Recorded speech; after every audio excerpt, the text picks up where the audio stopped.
Дорогие мои друзья, я вас снова приветствую на нашем канале Политгараж. Приветствую вас из города Мирного, столицы Алмазного края. Наконец закончились наши дальние путешествия, закончились наши новогодние праздники, посленовогодние рождественские праздники, а также послерождественские праздники Старого Нового года. Вот. Старый Новый год, конечно, мы встретили в пути, но, как я уже рассказывал, обошлось без гуляний, без пышных празднований, потому что мы встретили его за рулем. Друзья мои, город Мирный нас встретил шикарной, отличной, прекрасной якутской погодой, температура минус 45 градусов, и которая продолжает на нас давить уже практически неделю, и еще обещают недельку в таком же состоянии нас продержать. Туман стоит, как видите, за машинами зачастую просто страшно ехать, потому что извергают клубы белого пара, дыма, и, блин, ни хрена не видно. Ну вот, более-менее развиднелось, так, все вроде хорошо. Нужно обязательно нам подвести с вами итоги нашей поездки, обсудить, что сделано, что как вообще прошла наша поездка, рассказать моменты, которые, может быть, не попали в кадры наших видео. В общем, в итоге у нас получилось раз, два туда, два обратно, один там, это 5 или 6 видосов получилось у нас. Вот. Ну, мы постараемся все кратко изложить, подвести, как я уже сказал, итоги, и после этого будем уже снимать и рассказывать, и продолжать цикл наших передач о городе Мирном. Друзья, огромное спасибо всем, кто посмотрел все эти серии нашего путешествия. Огромная всем благодарность за ваши комментарии, за ваши отзывы, за ваши лайки, за все, короче, что было с этим всем связано. Очень и очень огромное количество вопросов задавали мне подписчики. Значит, кто-то меня ругал, что вы такие поехали, блин, в такой мороз, оно вам нужно было или нет. Да, друзья, как говорится, дело такое, хочется какой-то смены обстановки, хочется каких-то новых. Даже просто для вас хотелось снять новый какой-нибудь сюжет, не просто вот рассказы о нашем городе, истории нашего города и так далее. Это просто вообще новый контент, что-то новенькое для вас сняли. И то, смотрите, целый месяц, грубо говоря, вы смотрели какие-то новенькие, отвлеченные от общей темы сюжеты. Что нас туда сподвигло? Да вот что-то, блин, как говорится, без в ребро. Не знаю почему, но мы решили поехать. Потом спрашивают, мало информации было о подготовке. Сколько взяли топлива, сколько еды, сколько дней ехали и так далее. Да, конечно, ребят, все расскажу. Все, как говорится, досконально постараюсь до вас довести. Время в пути от города Мирного до Новосибирска в целом заняло у нас 4 суток. Это от Мирного до Новосибирска. Вот примерно прям плюс-минус там 1-2 часа, 4 суток в общей сложности заняло. Это с ночевками совсем. Первая ночевка у нас была, мы спали в машине на Зимнике. За первым пикетом за Чоной. Все остальные мы ночевали в гостиницах. Я там снимал, все показывал вам. Гостиницы все, конечно, терпимо, конечно. Это все даже и гостиницами трудно назвать. Как правило, это обычные эти придорожные такие мотели. Они недорогие, в целом где-то по 1000 рублей одно койко-место стоило. Так, ну сейчас у меня рабочий день, и буду потом дальше рассказывать. По гостиницам, по этим придорожным мотелям, я вам скажу, большей частью, конечно, эти все мотельчики, все эти придорожные, кафешки, все это оставляет, к сожалению, желать лучшего.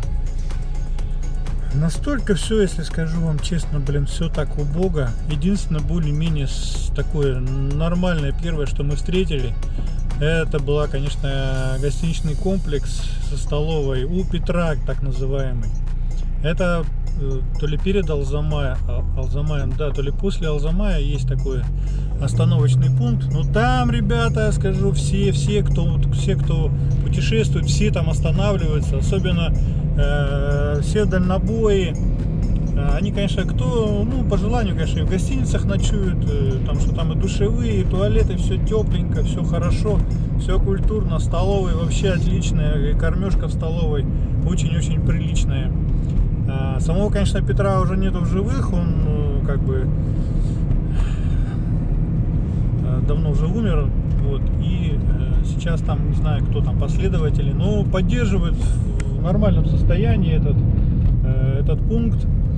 Так и называется он у Петра, поэтому всем рекомендую, если вы ездите где-то, куда-то едете, посмотрите обязательно заранее на карту и запланируйте там остановку, потому что все остальное, увы, мы проехали до самого Новосибирска, и ночевки там, к сожалению, все эти, когда-то, видимо, они только-только были построены, эти гостиничные комплексы, вот эти мотели, так называемые, да.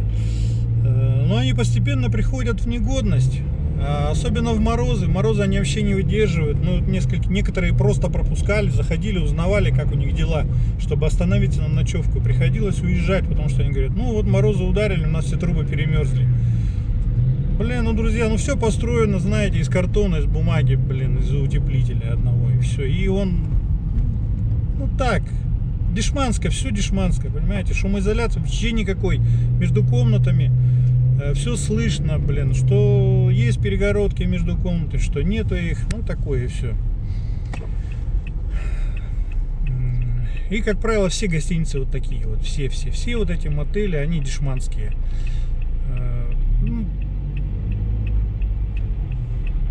Как я уже сказал, оставляют желать лучшего. В некоторых душевых нету в комнатах, приходится, либо они там одна на этаж, в общем, и туалеты, то же самое с туалетами там.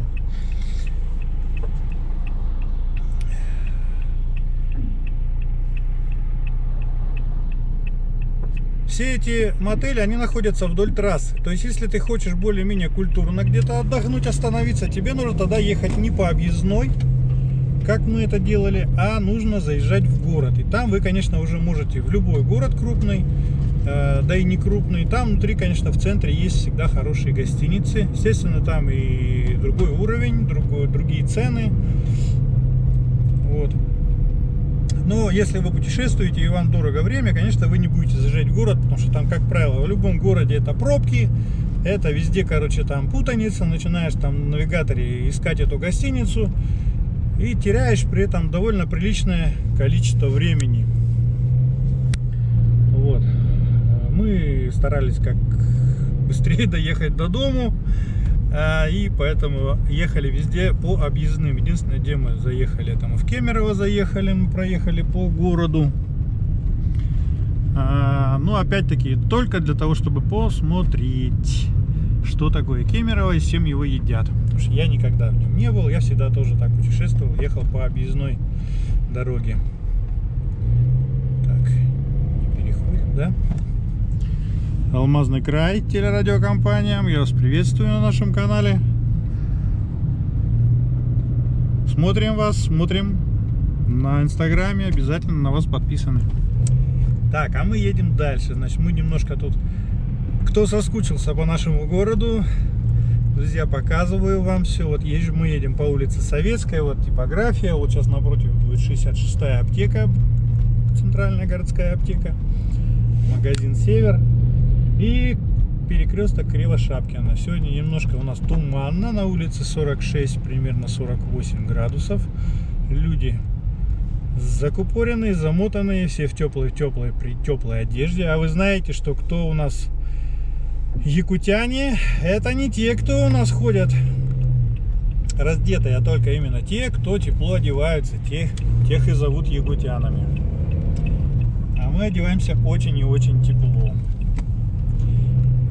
Да, вот еще, что дальше, значит, по поводу самого зимника, друзья, на зимник, кто выезжает из города Мирного, обязательно заправляем, исходя из расхода топлива вашего автомобиля. Соответственно, если ваш автомобиль в среднем расходует, сейчас температуру добавлю чуть-чуть, что-то похолодало, если расходует автомобиль у вас 10 литров на 100 километров в среднем, соответственно, на 1200 километров вам нужно будет, правильно, 120 литров топлива с собой. Но это не значит, что нужно вот 120 и все. Потому что на зимнике может приключиться все, что угодно. Могут поползти наледи, могут просто где-то фура какая-нибудь встать и перегородить дорогу всему транспорту. И пока их растащат, пока там это все дорогу расчистят, может ее переметет какой-нибудь там циклон. Снега может так замести, что и пока дождешься транспорта, бывает сутки, а бывает, ребята, и дольше ожидания. Поэтому бензина берем из расхода плюс 2 дня. Плюс 2 дня, соответственно, это еще минимум 40 литров бензина. Соответственно, полный бак бензина и 120. Вот. Бензин берем в канистрах. Заполняем полностью все свободное пространство и выезжаем в ту сторону на зимник. По опыту говорю, что некоторые берут бензин в пластиковых канистрах 5-литровых. На самом деле это немножко опасно. Канистрочки слабенькие, могут где-то протереться. Ну не дай бог, просто будет неприятно, что вас салон зальет бензином. Обязательно проверяйте канистры на текучесть, потому что были случаи. У нас мы ехали, у нас начали протекать канистры. Не выдержала крышка от тряски, бензин, сами понимаете, испаряется очень хорошо, и он, начинает давить на пробку.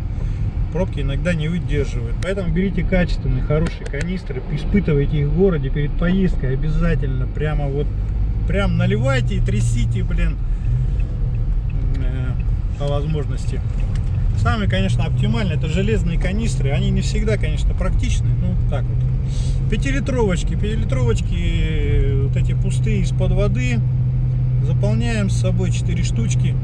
И потом при выезде из зимника выбрасываем их на мусорку.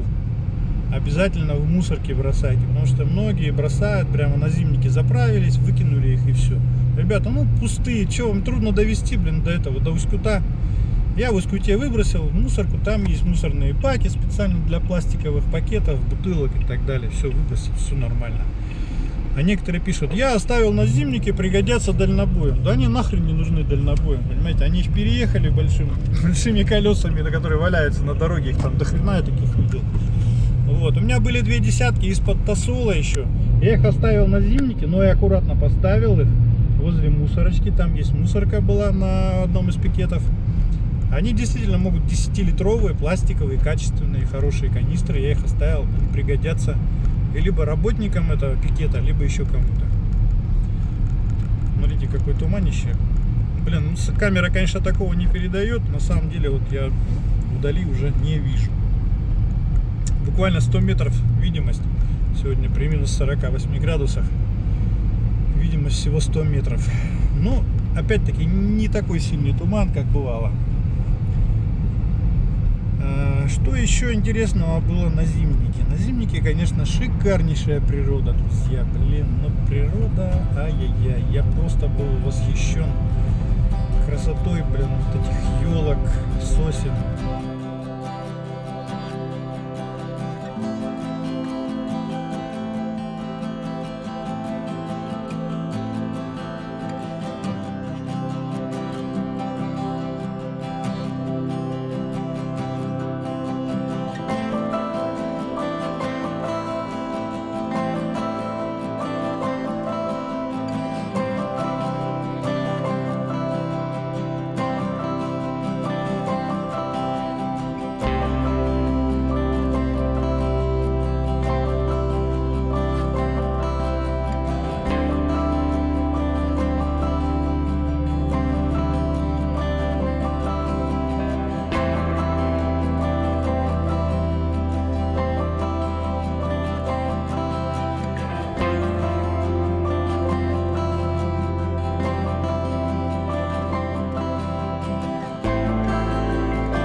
вообще просто все шикарно.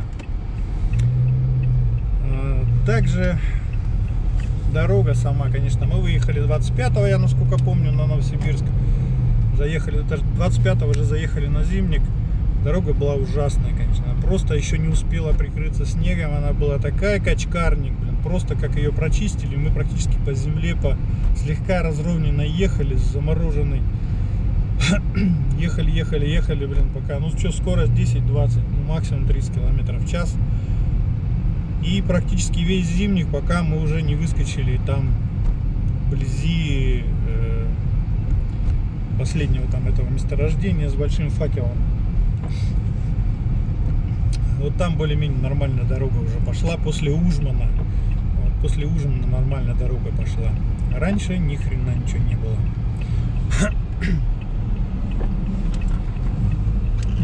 Так, это что за улица-то? Куда мы тут выехали? Это у нас улица Лумумбы, дом 1. Вот Лумумба, дом 1.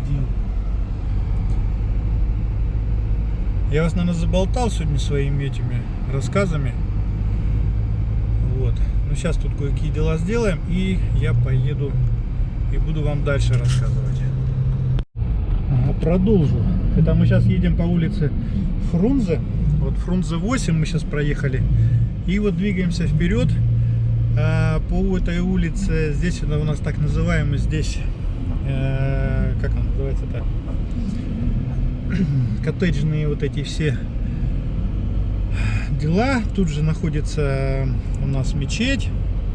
Когда-то на этом месте стоял магазин, как же назывался-то, 5-й магазин, что ли, был. Да, здесь теперь кафе Ансор, вот кто знает, вот возле мечети прям стоит, вот она мечеть. Или что ж такое туманище, машина проехала и уже ни хрена не видно. Поворотники моргают. Это был в свое время, можно сказать, практически здесь такой чуть ли не центр своеобразный, потому что большей частью люди жили-то вот в таких вот здесь вот в частных домах, а здесь был один из продовольственных магазинов построен. Вот такой район здесь был довольно-таки оживленный, жилой район был. Здесь вот справа стоял у нас кинотеатр Родина. Сейчас вот его загораживает магазин, торговый комплекс, торговый дом Айсберг. Вот, а за ним стоит кинотеатр Родина, сгоревший ныне. Там от него осталось только чуть-чуть, там не сгорел, разве что кирпичный корпус. Все, остальное все, увы. Так, а это мы едем по улице Амосова. Вот здесь, помните, это детский мир был здесь, в этом доме. Сейчас там, по-моему, у нас паспортно-визовая служба в этом здании.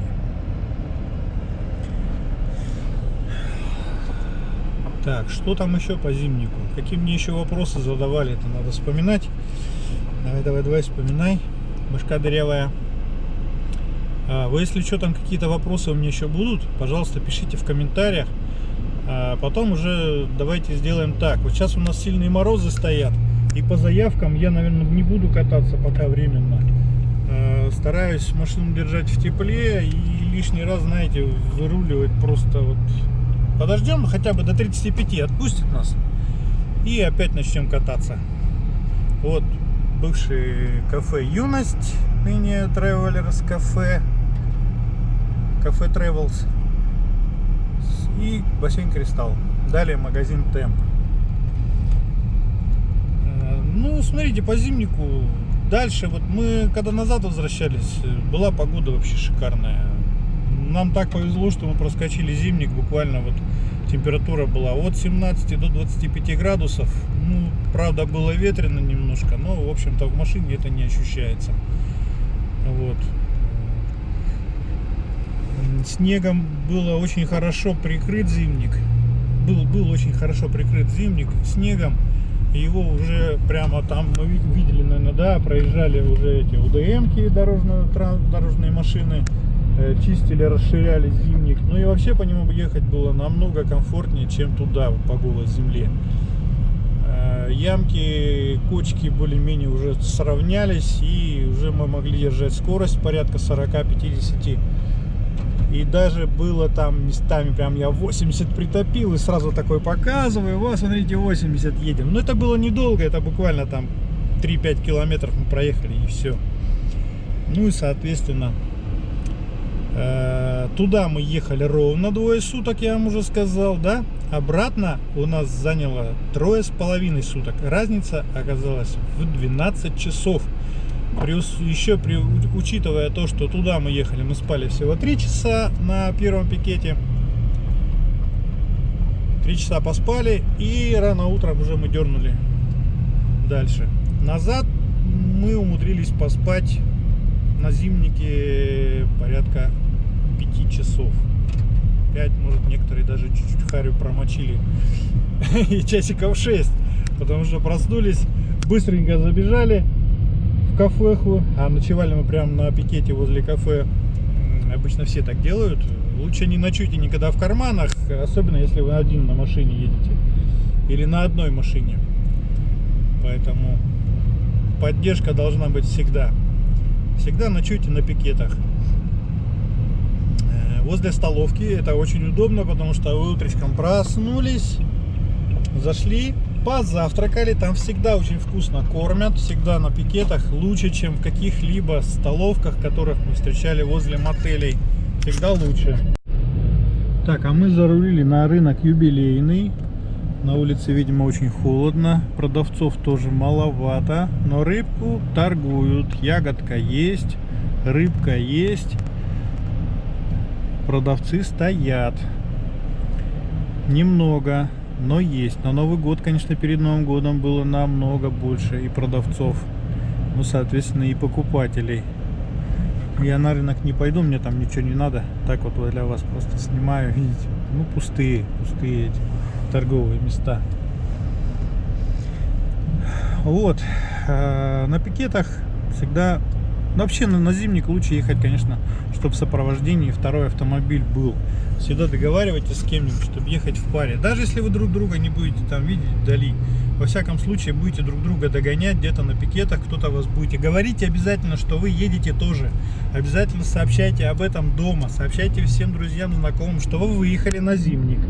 Будете в дороге примерно 2 суток, максимум 2 суток, чтобы люди могли вам как-то потом вас отконтролировать этот вопрос.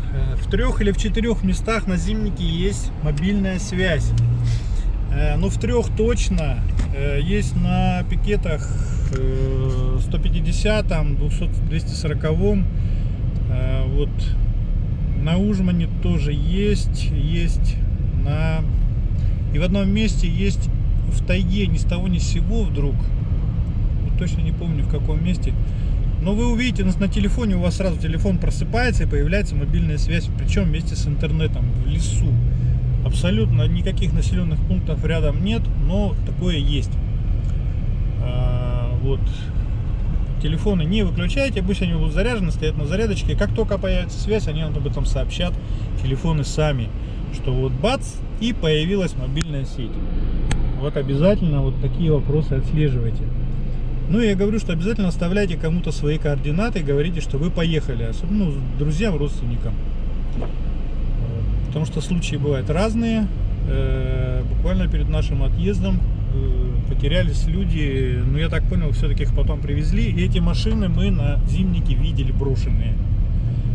Мы их проверили, посмотрели, внутри никого нет. Видно, что машина замороженная, в ней ни бензина, ни солярки уже ничего, видимо, не было. Люди бросили, кто-то подобрал и увезли. Слава богу, вот так. Никогда не выезжайте на зимник на рухляди, которая по городу-то не обязательно доедет. Понимаете? Но некоторые безбашенные почему-то думают, что у них как у кошек 7 жизней, да, и они могут безболезненно выехать на зимник по зимнику там 960 километров, по-моему, да. Не всякая машина такое выдерживает. Будьте уверены в своем автомобиле и обязательно обслужите его перед дорогой. заливайте только синтетические масла во все агрегаты трансмиссии, во все, в мотор то же самое. И, соответственно, проверяйте обязательно, чтобы качественное было, хорошее у вас топливо. Вот такие вот дела. Про связь я вам рассказал, да? Связь, конечно, дело такое. Если есть возможность, ну, рацию купите себе. У дальнобоев есть рации. Узнайте, на какой частоте они. Всегда можно ехать, пользоваться рациями. Можно спросить путь. Потому что иногда, допустим, приезжаешь, да, и развилка какая-то. Просто в лесу развилка. Ни указателей, ничего нет. Абсолютно две абсолютно одинаковые дороги. Одна налево, другая направо. Куда ехать, никто не знает. Стоишь, ждешь, когда появится какой-нибудь дальнобой или, ну, короче, знающий человек. Вот. Хорошо, мы ехали на двух машинах. Ведущий, все нормально с памятью, он помнит, куда повернуть. Можно, конечно, по навигатору. Навигатор тоже вас выведет. Опять-таки нужно, чтобы он был не на мобильной связи, а именно на спутниковой GPS. Вот. Рации, опять-таки, ну, у нас было рации маленькие, типа walkie-talkie, но и хватало на километр примерно. Нам было это уже достаточно, мы могли справиться друг о друге, да, кто-то остановился, пописать там или еще что-то.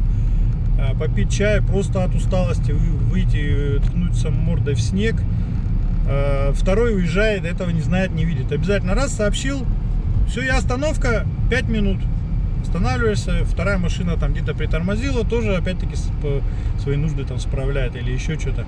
Это очень важно, потому что вы, друзья, на зимнике ни в одну, ни в другую сторону на несколько сотен километров может не оказаться вообще ни одной ни попутки, ни встречки. Обязательно такие вещи отслеживайте, смотрите, вы как бы не в городе. Центральная площадь, площадь имени Ленина, елочка, там горочки и так далее. Я обязательно как-нибудь забегу, все вам расскажу, все покажу, потому что на площади произошли изменения после того, как мы там побывали до Нового года. Там я видел горку красивую, которая светится в темноте. Обязательно зайду, обязательно и сниму ее. Некоторые безбашенные все-таки даже с нее катаются, я видел. Минус 45 градусов. Дети с нее съезжали. Ну, это же наши дети. У них же сейчас актированные дни. Они в школу ходить не надо, а гулять-то надо.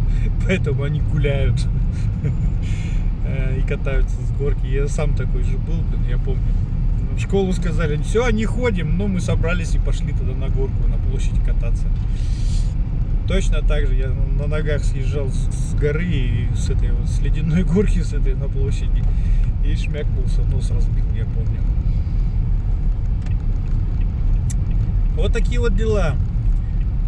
Так, ну, давайте, мои друзья, теперь ближе, как говорится, к теме. Потому что, в принципе, я основные такие вещи рассказал о зимнике от Верхнемаркова до Тас-Юряха. Вот. На Тас-Юряхе, оказывается, месторождение есть. Я так думал, что это просто там поселок Тас-Юрях. А нет, там тоже нефтегазовое месторождение. Вот, я вам основные аспекты вот эти все уже рассказал, все как бы довел до вас. Заодно покатал вас по городу, показал, что где, как, чего может быть изменилось. Там по улице Аюнского я еще вам не показал. Немножко туман спадет, будет чуть потеплее, я вам обязательно покажу. Там идет разборка трех, по-моему, двухэтажных домов по улице Аюнского. Одна на 40 лет октября, двухэтажка, и две по улице Аюнского. Две или три, не помню. Вот. Вниз от акционерной компании Алрос, от здания ихнего.